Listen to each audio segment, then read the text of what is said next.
Hi guys, this is Hans the Great recording a video for bestpokercoaching.com. Today's video is part of the lesson 13, how to play from the MP. And today's homework is mostly about me playing a certain hand range that we can see on the bottom right.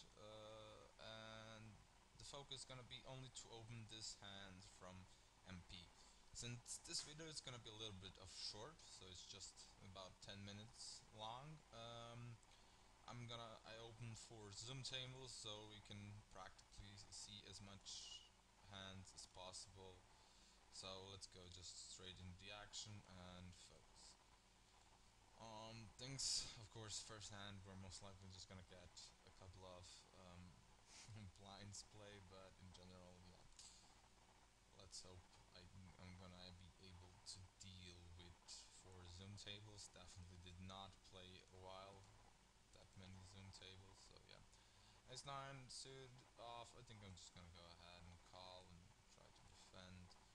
On this flop, he checks behind. I'm just gonna go ahead and lead out the turn since he doesn't bet.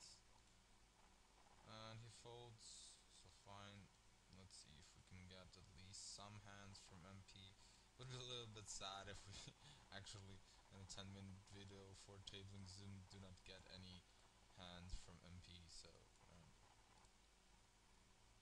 the point of this video is to actually prove how easy it is to play from MP if we play a certain range of hands that we most likely are gonna do, since we have a chart here that it's gonna show us. Here in this table, I think we can go ahead. I mean, I have crashy hands, I'm just gonna give up here. Not really planning on to do much. Here, 6-7 suited. I just don't know anything since I do not normally play on Zoom. I just that was down to just um, do this sort of exercise or homework. So yeah. Here's a steal. Oh, sorry. Here we're gonna call with ace queen suited. There are definitely some hands that might call here a raise. I mean, of course, here and here we have first MP decision. Here, this is a fold. This is a fold, but this is an open. I mean, ace 10 suited we can see, so we're gonna open. Here we can go ahead and raise. I mean, we're basically almost always tagging off here, and yeah. We face a 4-3 bet from the button. I'm not really planning. With ace 10 suited might be a call. This we're gonna just straightforward and 4 bet and fold to any further action. He jams over perfectly fine. I'm just gonna go ahead and fold. Eights are part of our chart, so I guess we're gonna open. Um, well, from the small blind play. Here, this guy donks into me. I'm just gonna go ahead and raise. The ace comes down and he dunks again. I mean, I do have an open and a straight draw, so I'm just now improved. And I still think we might have fold equity here to justify here a raise. He calls. I don't think I think he's most likely drawing, since I would expect him to bet bigger. So I'm just gonna go ahead here and raise this dunk again and hope to be right. And the guy folds, which I was. I mean, let's face it realistically, if it did have a hand, most likely he would raise me most likely on the turn, or if any other particular case would be. Here I think we can go ahead and check behind. The board is really dry, so we can definitely check behind on the turn. I mean, he doesn't take a stab. We can bet smallish, maybe try to get him off if he has something, maybe even get value, but checks behind. He obviously most likely has maybe some a6 hands, so we have a little bit of showdown value, so I'm just gonna go ahead and call. Here we check call the flop, now on the turn. The deuce doesn't change much. I'm still gonna call the turn. I'm really not planning to fold.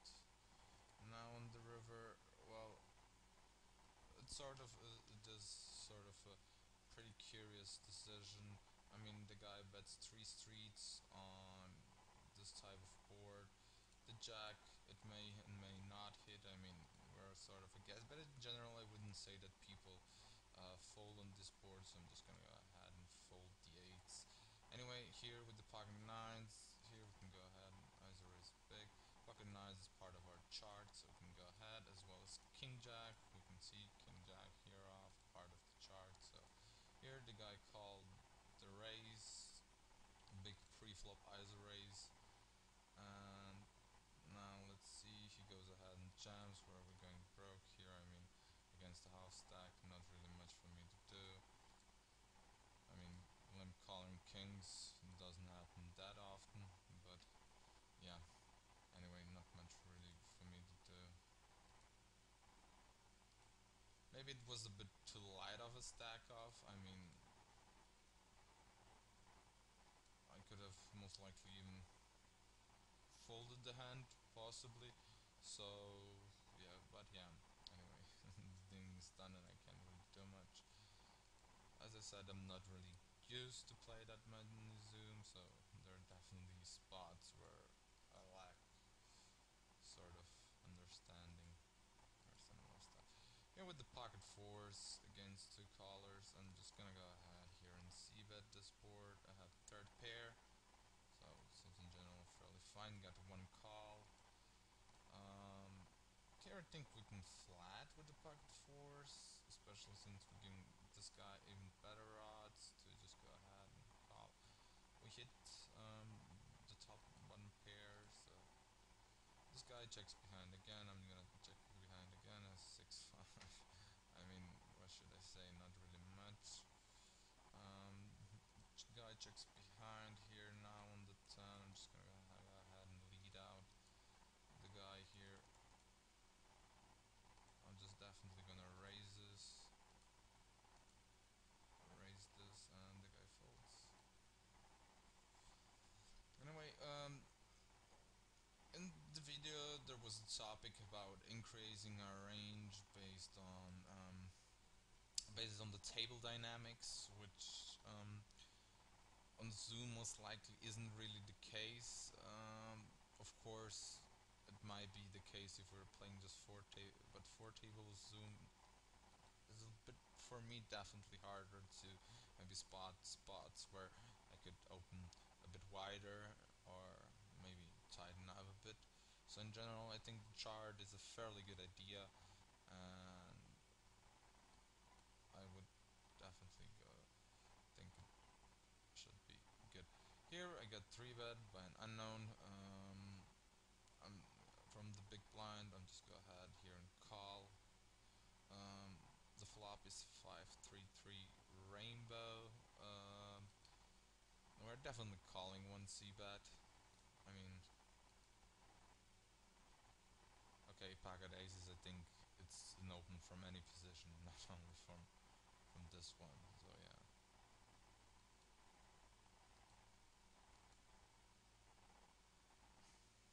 I think I'm just gonna go ahead and call once.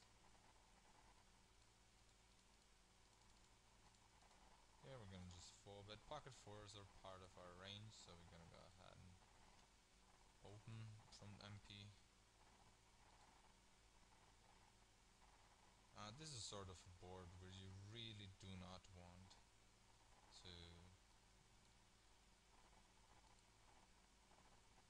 I don't think he bets the turn, so I think on the turn is pretty polarized um, between not overpairs and or draws in general, and well, yeah, a bunch of bluffs as well. So I'm just gonna call once again, see the turn. The turn is a good card for me, and he checks behind, and let's see what he does have.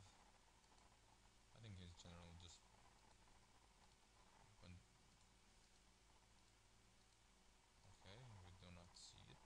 Well, that's a bit sad. 10-8, it's not really an AP open, so we're just gonna throw it into the muck.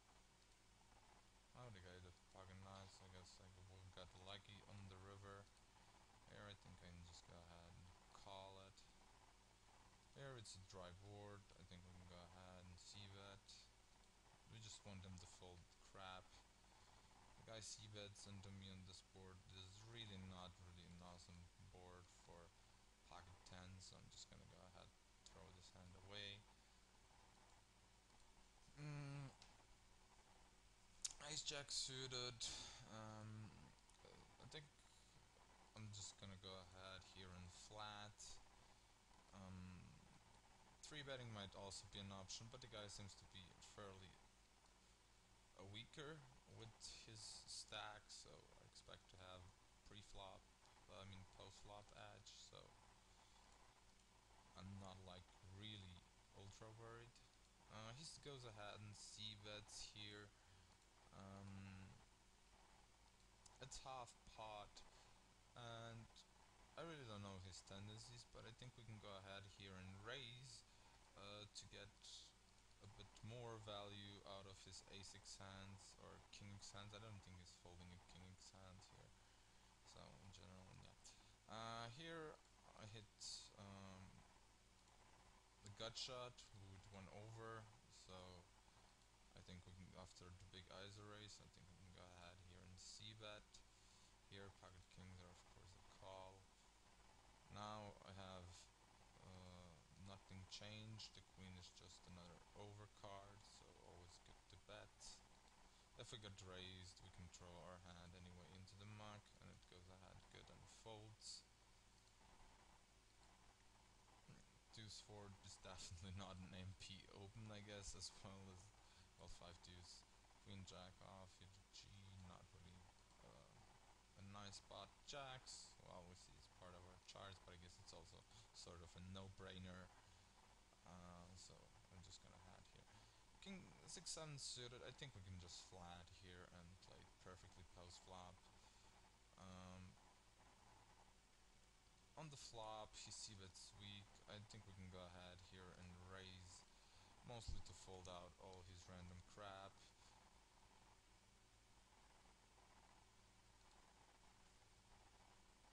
And he folds.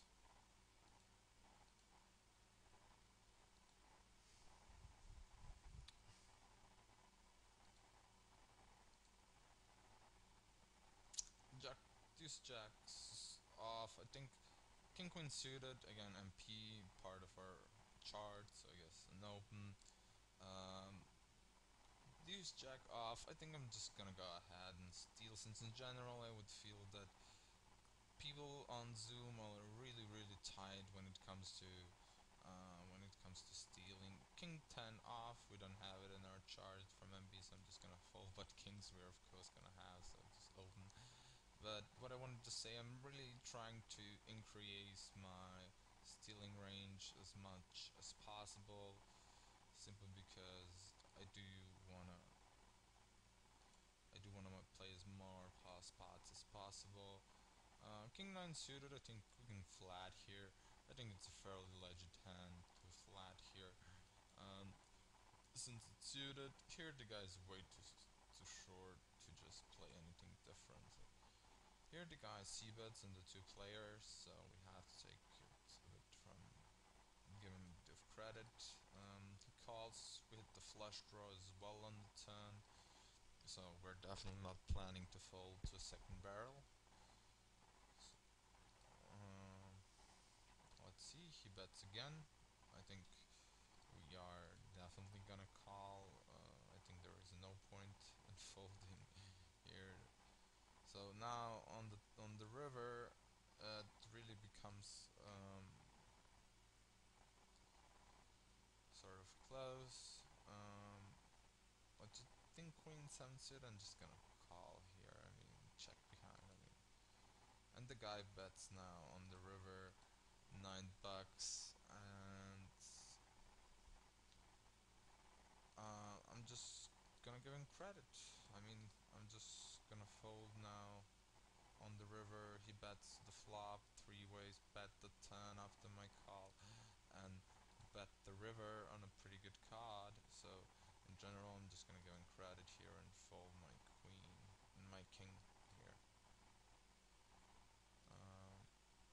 So yeah, guys, this was sort of a short video, already way too long. I mean, it's sad. It should be like 10 minutes, but I guess as we can see, it's 15.